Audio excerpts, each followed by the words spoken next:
One big reason migrants are coming in droves: they believe they can stay. Seeking asylum has become the surest way for migrants to stay in the U.S.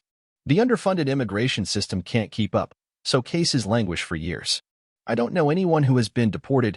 Carolina Ortiz, a migrant from Colombia, said in an interview at an encampment outside Jacumba Hot Springs, about 60 miles southeast of San Diego. For decades, single young men, mainly from Mexico and later Central America, did their best to sneak past U.S. border agents to reach Los Angeles, Atlanta, and other places hungry for their labor. Today, people from around the globe are streaming across the southern border, most of them just as eager to work. But rather than trying to elude U.S. authorities, the overwhelming majority of migrants seek out border agents, sometimes waiting hours or days in makeshift encampments, to surrender. Being hustled into a U.S. Border Patrol vehicle and taken to a processing facility is hardly a setback. In fact, it is a crucial step toward being able to apply for asylum, now the surest way for migrants to stay in the United States, even if few will ultimately win their cases. We are living in an era of mass migration fueled by conflict, climate change, poverty, and political repression, and encouraged by the proliferation of TikTok and YouTube videos chronicling migrants' journeys to the United States. Some 6 million Venezuelans have fled their troubled country, the largest population displacement in Latin America's modern history. Migrants from Africa, Asia, and South America are mortgaging their family land, selling their cars, or borrowing money from loan sharks to embark on long, often treacherous journeys to reach the United States.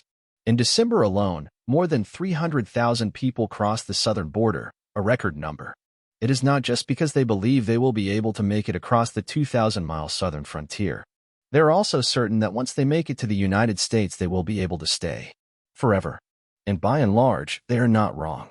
The United States is trying to run an immigration system with a fraction of the judges, asylum officers, interpreters, and other personnel that it needs to handle the hundreds of thousands of migrants crossing the border and flocking to cities around the country each year. That dysfunction has made it impossible for the nation to expeditiously decide who can remain in the country and who should be sent back to their homeland.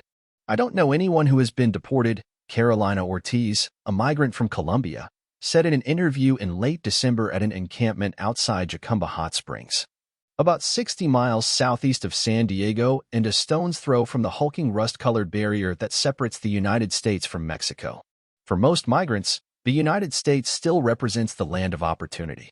Many come seeking work, and they are going to do whatever it takes to work, even if that means filing a weak asylum claim, several lawyers said.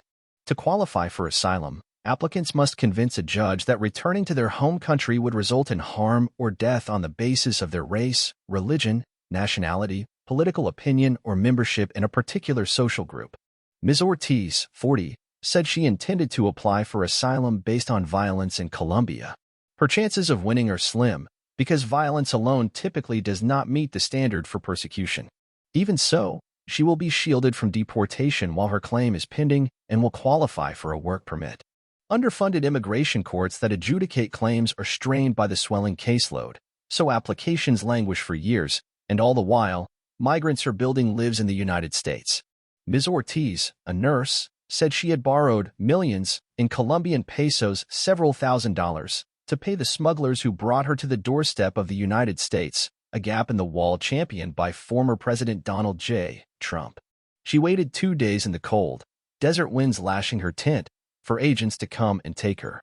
When agents showed up, they transported Ms. Ortiz to a facility where she was given paperwork that said she had entered the country illegally, had been placed in deportation proceedings, and must appear before an immigration judge.